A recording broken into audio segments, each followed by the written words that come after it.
é como um rio controlado pelo Senhor. Ele o dirige para onde quer.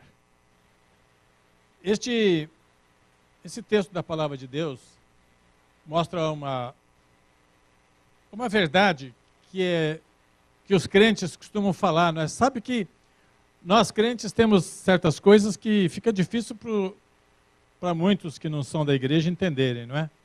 A gente fala certas coisas que fica meio sem sentido para quem não é crente. Por exemplo, uma frase muito comum hoje em dia é só Jesus na causa. Então onde surgiu esse negócio, hein? Alguém começou a falar e vira epidemia. Né? Só Jesus na causa. Outra que a gente fala muito é que acontece uma porção de coisa ruim, a gente fala, Deus está no controle. Entende? E a gente vai seguindo outras frases que os crentes têm, não é? É culto canela de fogo. O que é isso? Não sei o que lá, reteté. Uma porção de coisa que sai no meio da crentaiada aí, que às vezes a gente precisa estar pensando. Isso aí de que Deus está no controle, nós sabemos que é uma verdade, porque a Bíblia confirma isto. Deus está no controle. Esse versículo diz que o coração do rei neste caso aqui, é a autoridade máxima. E o coração do rei, ou seja, o coração da autoridade, de quem tem poder, está nas mãos de Deus. E Deus inclina, e Deus dirige para onde Deus quer. Isto mostra que mesmo os reis, eles são controlados por Deus.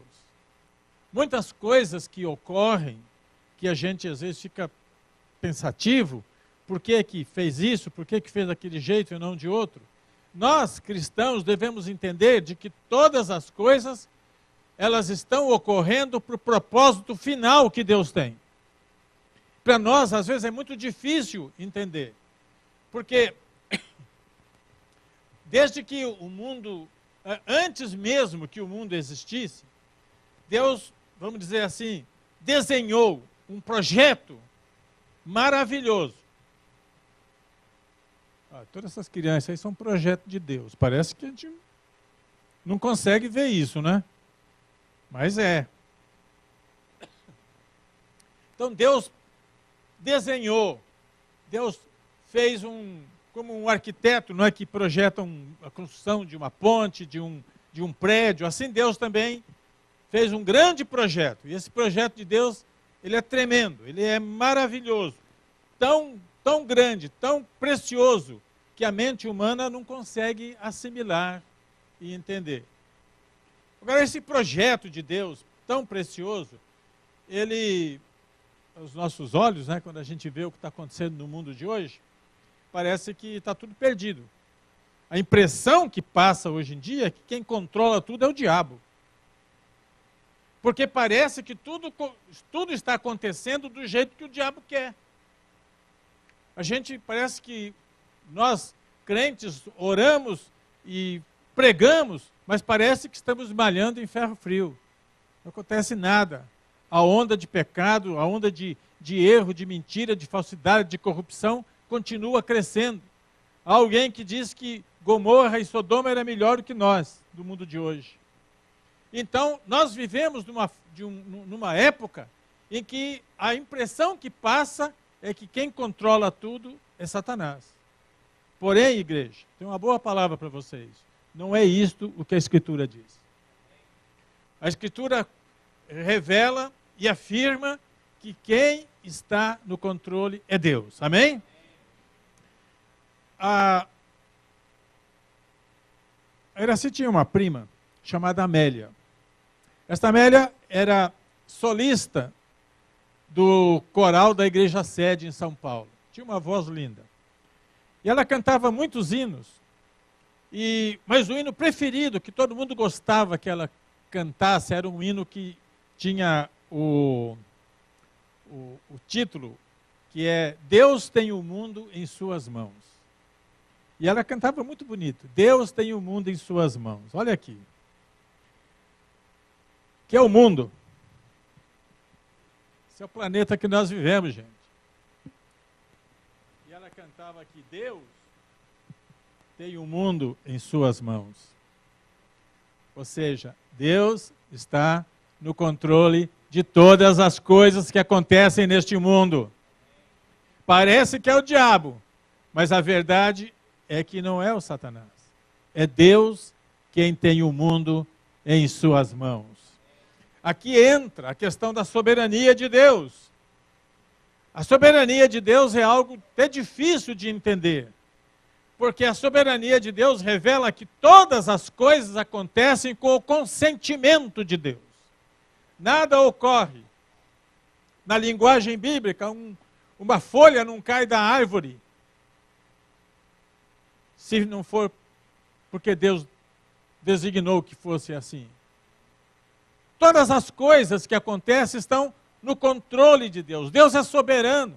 Ele não precisa pedir autorização e permissão para ninguém para fazer as coisas. Por isso ele é Deus. Se fosse diferente, ele não seria Deus. Então o que a gente está vendo, igreja, é que nós, quando dizemos que, sabe, quando vem aquelas coisas ruins, que a gente não quer que aconteça para nós, para nossa família, a gente fala, mas Deus está no controle.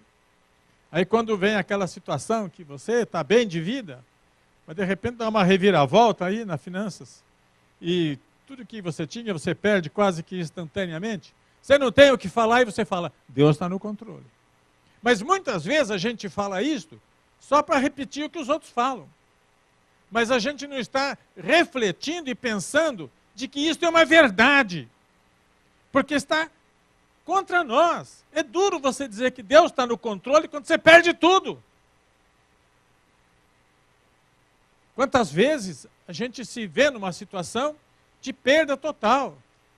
Perde a saúde, perde a casa, perde o carro, perde as finanças. Tem alguns que perdem filho. Gente, mas Deus está no controle. Imagina uma família. Aconteceu em Atibaia, com um moço que chamava Jairo. E o meu é Cairo. E eu tinha uma casa em Atibaia. E na cidade de Atibaia, esse moço, um cantor famoso, ele estava dirigindo o carro dele numa rua de terra, com a família toda. E aí vinha um caminhão na frente dele, levantando terra para tudo quanto era lado. E ele então, não querendo ficar ali, resolveu ultrapassar. E no que ele foi ultrapassar, vinha outro caminhão. E bateram de frente. E a família inteira morreu. Eu recebi muitos telefonemas aquele dia, porque a notícia correu e confundiram, né? Porque Jairo em Atibaia, pensaram que era Cairo em Atibaia. Aí ligavam para mim, quando eu atendia, você está vivo? Tô. Mas aí, quando chegou o dia do enterro deste Jairo, o pai dele, que era pastor, foi fazer o ofício fúnebre. E estava lá aquele clima. E o pai dele, sábio, homem de Deus, falou, Deus não é culpado. O culpado é o meu filho Jairo, que foi imprudente. Não se deve fazer o que ele quis fazer. Então não podemos culpar a Deus pelo que aconteceu. Mas aí, chegar e dizer, morreu a família inteira. E aí vem e pergunta, mas Deus sabe o que faz? Deus está no controle? Por que que isso aconteceu? Se Deus está no controle, Ele não podia impedir? Se Deus controla tudo, Ele não podia fazer com que o Jairo não decidisse ultrapassar? A questão é a seguinte, se Deus fosse fazer assim, nossa liberdade como homens e mulheres estaria nula. Nós não poderíamos decidir mais nada. Nós não somos robô na mão de Deus e nem somos, como é que chama aqueles marionetes, né? Que faz o que o outro quer. Não, Deus não faz isso conosco. Ele nos deu a capacidade de escolher o que nós queremos fazer. Somos responsáveis pelos nossos atos. Mas a gente chegar numa hora dessa, aquele pai falar, mas Deus está no controle. Então a gente não sabe o futuro, a gente não sabe o que poderia acontecer com aquela família.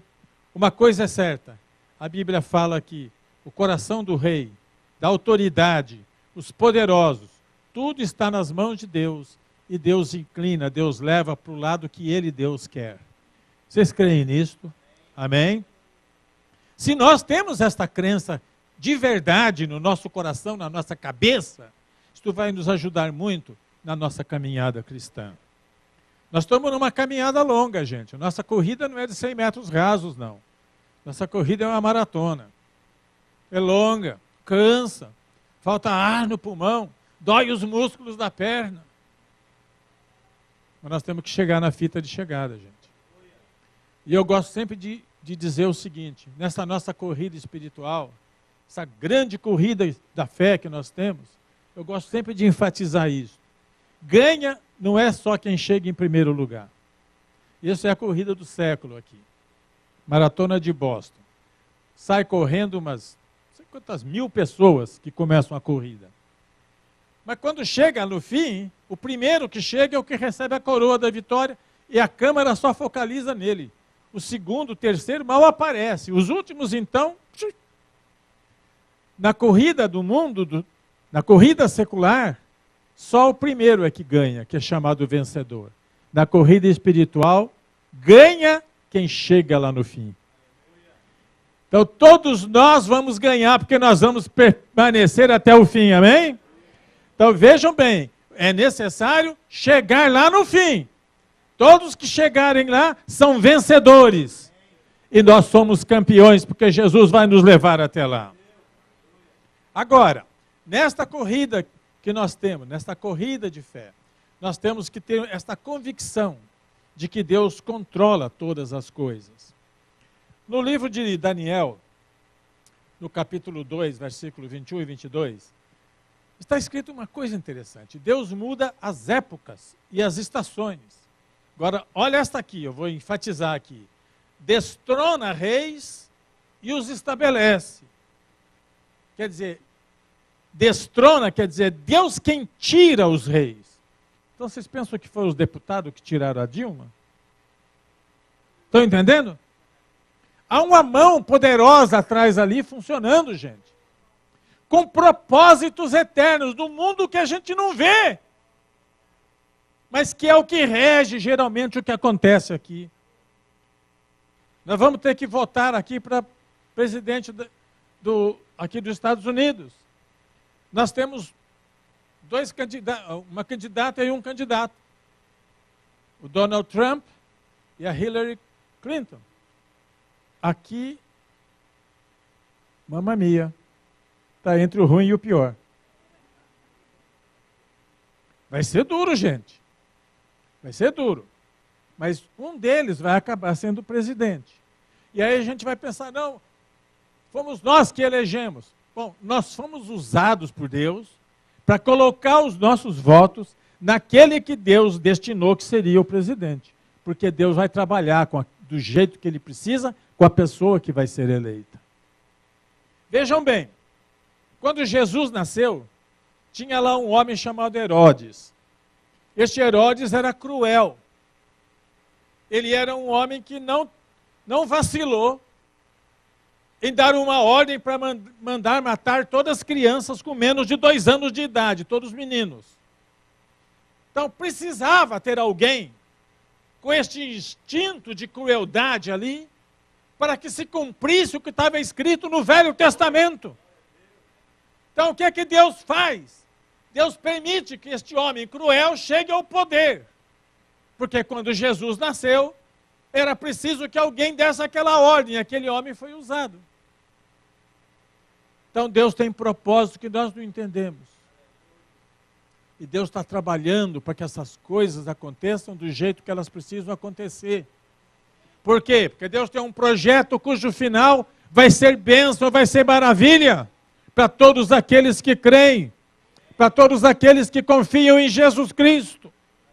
Um mundo maravilhoso que nós não conseguimos conceber. A palavra ainda diz que Deus dá sabedoria aos sábios e conhecimento aos que sabem discernir. Revela coisas profundas e ocultas. Conhece o que jaz nas trevas e a luz habita com ele. Então, as coisas profundas, Deus revela, como diz lá em Mateus, graças te dou, ó Pai, que ocultaste essas coisas aos sábios e entendidos.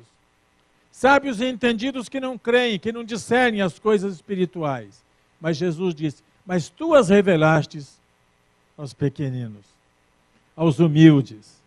Então nós que somos humildes, não temos poder, não estamos em posições grandes, não temos grandes coisas, não sabemos discursar tão bem como eles.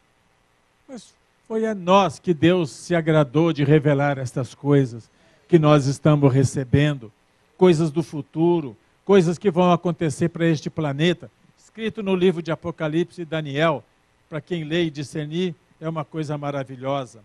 Agora, Deus muda as épocas e as estações, destrona reis e os estabelece, com propósitos. Deus tem uma razão para fazer isso. Daniel 5:21 confirma isto, dizendo que o Deus Altíssimo domina sobre os reinos dos homens e coloca no poder a quem Ele quer. Mas eu estou falando isto com relação a reis, presidentes de repúblicas. Tem certos países por aí que são ditadores, não é? Eles estão lá. A gente fica pensando, mas como é que pode chegar? Como é que essa pessoa chegou nessa posição? Tem propósitos eternos, divinos, atrás disso. Mas não é só reis. Toda autoridade, toda e qualquer pessoa que exerce autoridade, é porque Deus colocou ali. Então, quem é autoridade sobre você? Então, nós temos várias pessoas que exercem autoridade sobre nós. Por exemplo, nós temos que prestar respeito ao presidente da República, ao governador do estado, ao prefeito, chefe da polícia, chefe do corpo de bombeiro. Eles são pessoas que estão em autoridade sobre nós. Você comete uma infração aí no trânsito, aquele guarda chega lá e te dá um ticket. Você passou o varal vermelho? Você é crente? Está imune a isso? Negativo. Fez o errado? Multa em você. E vai discutir com o guarda? Você vai na cadeia. Vocês estão entendendo o que é autoridade? Na escola, quem é autoridade sobre nós? Diretor, professor. Então nós estamos cheios de pessoas que exercem autoridade sobre nós. O que a Bíblia diz é que o coração do rei, ou seja, o coração da autoridade é como um rio controlado pelo Senhor. Ele o dirige para onde quer. Como é que nós conseguimos superar a tirania eventual de alguém que tem autoridade sobre nós? Como é que consegue isso? Pela força? Olho por olho, dente por dente? Não. Fala com Deus. Deus é maior do que a autoridade que está sobre você. Deus é maior do que o seu marido. Amém? Fala amém, Iraci. Ok, muito obrigado. Deus é maior que o seu marido. Deus é maior que o seu pastor. O pastor cometeu uma coisa ruim com você, foi injusto, falou o que não devia. Não fique metendo pau no seu pastor. Isso é errado, isso é antibíblico. Vai trazer maldição para você. Fala com Deus. Deus é maior que o seu pastor. Vocês estão entendendo o que é autoridade? O professor foi injusto com você, fez um bom trabalho e deu nota baixa. Você não se conforma. Vai falar mal do professor? Isso não é bíblico. Como é que tem que agir? Fale com Deus, porque Deus é maior do que o seu professor. E assim por diante. Você fala com Deus, Deus fala com a autoridade que está sobre você e mexe. Se ele não responder corretamente, Deus vai cuidar dele. Não é a gente que vai cuidar. Louvado seja Deus por isso, amém? Se vocês guardarem isso que eu ensinei agora, a sua vida vai mudar muito, viu? Porque resistir à autoridade é antibíblico. Nós precisamos estar submissos à autoridade. Só se a autoridade cometer alguma coisa que contraria a palavra de Deus. Por exemplo, as mulheres do Egito receberam uma ordem do faraó. Mate todas as crianças dos hebreus. Mas a Bíblia diz, não matarás. Então, num caso desse, quem que a gente vai obedecer? A Deus. Ok? Então, há casos de injustiça que dá motivo para a gente se rebelar. Mas o certo, o correto, o natural é estar embaixo de toda e qualquer autoridade. Agora, neste plano de Deus eterno, cujo fim está além da nossa compreensão, existem momentos em que Deus vai trabalhar e há uma preparação para certos fatos. A Bíblia diz, em Gálatas 4:4, que quando chegou a plenitude do tempo, Deus enviou seu Filho. Agora, esta expressão plenitude do tempo, para a vinda de Jesus na Terra, é que tem que ser entendida. Que é a plenitude do tempo? Comparando o ano que Jesus veio ao mundo, aquela época que Jesus viveu, com a nossa, parece que a plenitude é agora. Porque naquele tempo não tinha GPS, não tinha iPhone, não tinha televisão, não tinha avião a jato. O que mais que tem? Não tinha computador, não tinha carro, não tinha energia elétrica. E aí a Bíblia chama aquilo de plenitude do tempo. Vocês queriam viver naquela época? Andar de camelo? Do que sentar nesse carro aí, perto aqui, já... Hã? E quem tinha, porque era coisa de rico, não é? Camelo, gente que andava de camelo estava bem de vida.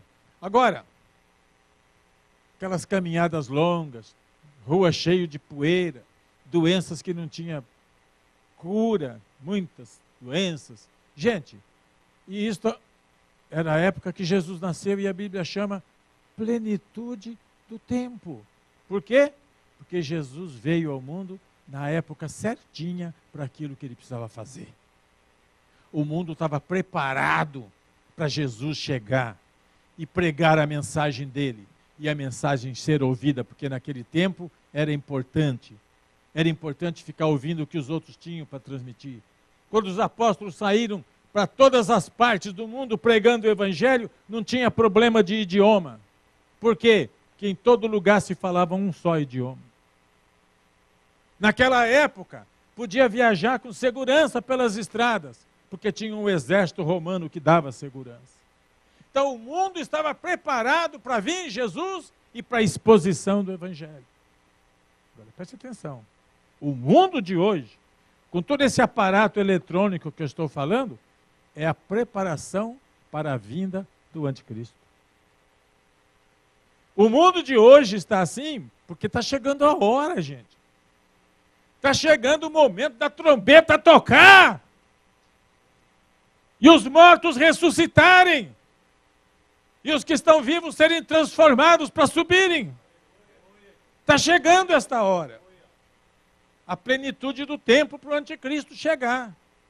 Porque se ele chegasse no tempo de Jesus, ele não ia ter sucesso não. Mas agora, 3 coisas importantes no mundo estão acontecendo. 3 coisas importantes. Que é a questão política, a questão do poder. Eu já preguei sobre isso aqui e vou repetir. Hoje em dia, no mundo, as autoridades, grandes autoridades do mundo, estão trabalhando na formação de um governo mundial, de um líder mundial, para levar, vamos dizer, evitar problemas de rebelião, de fome, tudo isso que eles falam. Um poder só, porque hoje todo mundo manda, muitos países, mas vai ter um eles estão trabalhando nisso para ser o cabeça de todos. A economia mundial está indo para um caos. Os economistas estão alertando que as dívidas dos países, a dívida está tão grande que não vai ter dinheiro para pagar. Estados Unidos, que é o país mais rico do mundo, é o mais endividado. Não tem dinheiro para pagar. E vai chegar um momento que vai ter que falar, não tem. E aí vai surgir, então, aquela figura famosa, não é? Que vai falar, deixa comigo que eu resolvo. E vai resolver. E aí todo mundo vai aplaudir e vai se submeter àquele que detesta Deus, que tem pavor de Jesus Cristo, que se chama o anticristo. E terceiro, religião.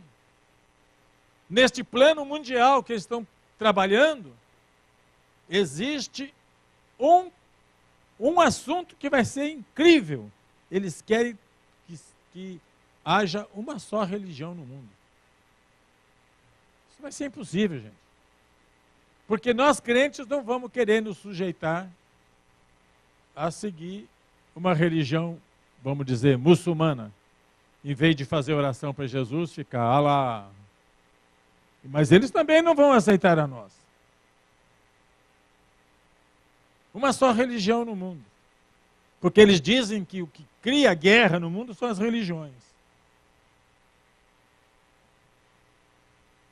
O terreno está sendo preparado para o anticristo. Parece que o diabo controla tudo, mas a verdade é que Deus tem o mundo em suas mãos. Tudo está sendo feito porque tem que se cumprir a Escritura. O que a Bíblia revela, o que a Bíblia escreve, o que está escrito ali, gente, é aquilo mesmo, não tem jeito de escapar. Tem um deputado doido lá no Brasil que está fazendo uma proposta para mudar a Bíblia, para ajeitar com as coisas que ele crê.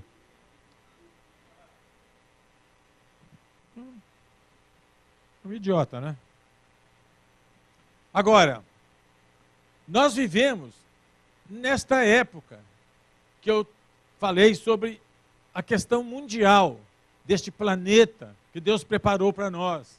E as coisas que estão acontecendo, que demonstram que tudo que ocorre é porque Deus está trabalhando de uma forma que a gente não enxerga, a gente não percebe, a não ser aqueles para quem Ele dá sabedoria para saber discernir. Porque o mundo aí fora, eles não percebem isso não, gente. Eles continuam como no tempo de Noé, fazendo tudo. Por isso que quando o anticristo chegar, vai ser o salvador da pátria.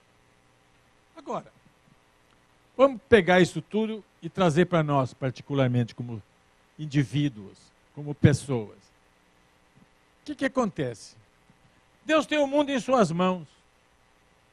Onde nós habitamos? É por aqui, não é? Em algum lugar aqui. Deixa eu ver se tem Estados Unidos aqui. Cadê? É em cima, né?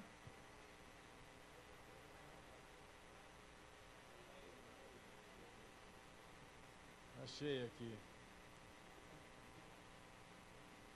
A gente mora por aqui, né? E os parentes nossos tudo por aqui, não é?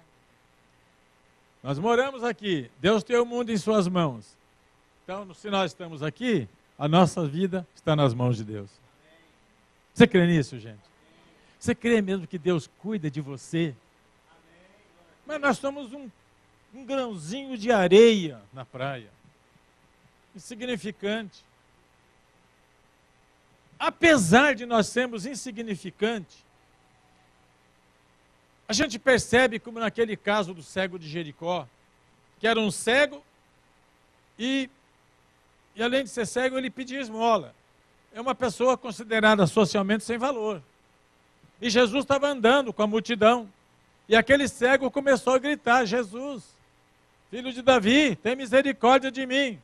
Agora eu imagino Jesus andando aqui, aquela multidão atrás dele, e aquele cego gritando e os outros falando para ele: fica quieto aí, não importuna, fica quieto, cala a boca. E ele gritava. E Jesus, o Rei do Universo, Senhor dos Senhores, parou e ouviu o cego que pedia esmola. E Jesus falou: traz ele aqui. Se Jesus fez isso para um homem como aquele, ele faz para qualquer um. Ele ama cada um de nós individualmente. Para Deus, nós não somos um número, nós somos uma pessoa. Ele nos chama pelo nome, não pelo número. Quem chama pelo número são os presidiários e outras coisas. Mas Deus nos chama pelo nome. Quando Ele quer falar com você, Ele vai fazer como Ele fez com Samuel. Samuel, Samuel. E ele, Samuel, fala, Senhor, que o teu servo ouve.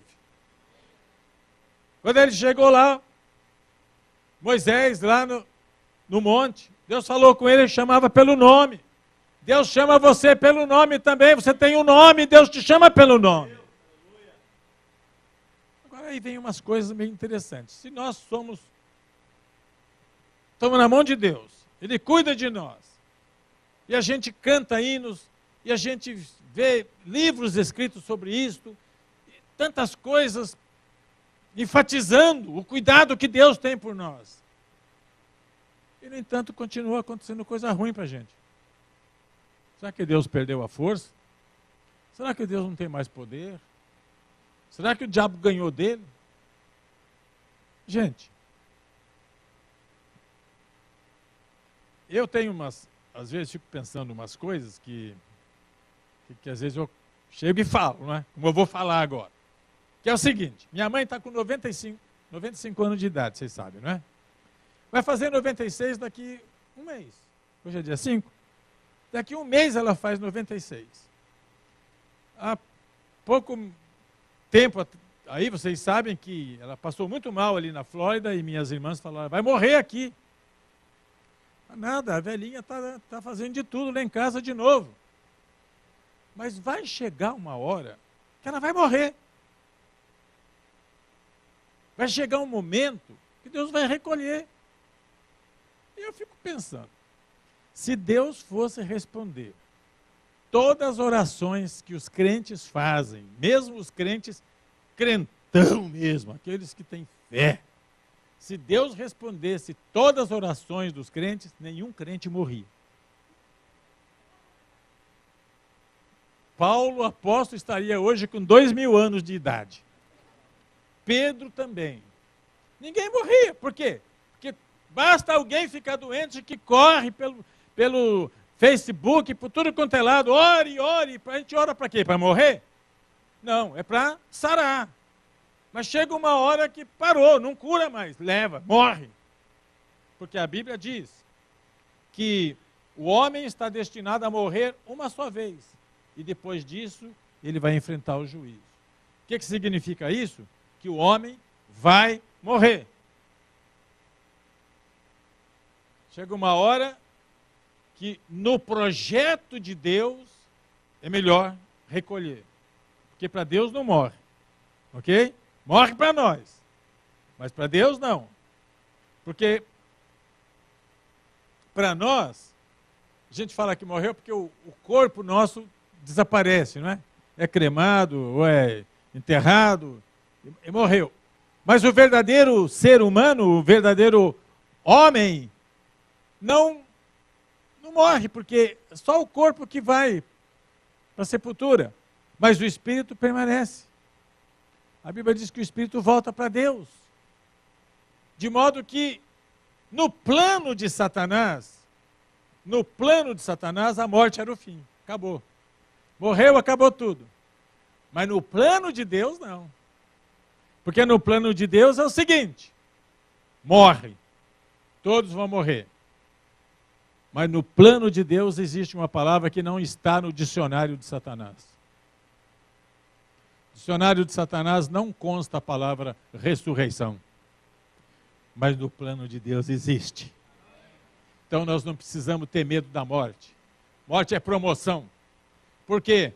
Porque todos nós, gente, vamos ressuscitar. Todos nós vamos ter um corpo novo. E neste corpo não tem doença, não tem choro, não tem tristeza.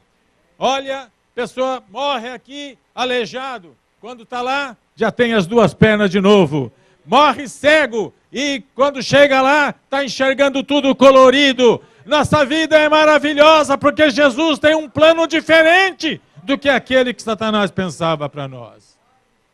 De modo, gente, que quando nós aqui passamos por dificuldades, elas fazem parte da nossa vida. Ela é uma preparação aqui na terra para aquilo que nós vamos viver lá em cima. O culto que nós fazemos aqui, nossos cultos, eles são apenas um ensaio daquilo que vai ser na eternidade. Porque aqui a gente faz um culto e é um pregador humano que está falando. Agora imagina quando a gente chegar lá, naquela terra maravilhosa. Chega lá, desce no carro de fogo lá, que o anjo vem buscar a gente aqui, né? Você está aqui, vamos, tá? Aí o anjo passa, né? E você pula no carro de fogo, ele sobe ali e descarrega lá na estação de desembarque lá na Cidade Santa. Aí você sai de lá assim, você começa a ver gente que você já conhecia. Mas lá na frente você vê um clarão que você nunca viu. Um brilho que é maior do que o brilho do sol. O que é aquilo? ali é onde está o nosso Deus. Assim que você chega lá, você não pode ir lá direto, não. Tem que acostumar. Vai acostumando. Vai chegando aos pouquinhos. Até você chegar lá, na presença do Eterno. Na presença daquele que diz a Bíblia que a luz habita com ele. Gente, Deus preparou isso para você e Deus preparou isso para mim. Deus preparou isso para nós. E é lá que nós vamos viver eternamente. Então tudo que a gente passa aqui, tudo que a gente sofre por aqui, é uma preparação para a gente decidir se a gente quer mesmo Deus ou não. Deus não quer mais traidores, como ele teve lá no céu, quando Satanás se levantou e 1/3 dos anjos se rebelaram com ele. Deus não quer mais traidor. E o nosso teste não é no céu, é aqui. Quando você sofre aqui, quando você é humilhado, zombado por ser crente, quando os outros começam a olhar com você com deboche, você está sendo testado. Se você passar nesse teste, Deus preparou para você algo que só nós vamos desfrutar. Só o salvo, lavado no sangue do Cordeiro, é que vai entrar lá. Em nome de Jesus, nós vamos chegar. Nós vamos chegar naquela fita de chegada. Deus tem a nossa vida em suas mãos. Quem crê nisso, diga amém. Aplauda o Senhor, glorifica Ele, porque Deus está presente em nossas vidas nesta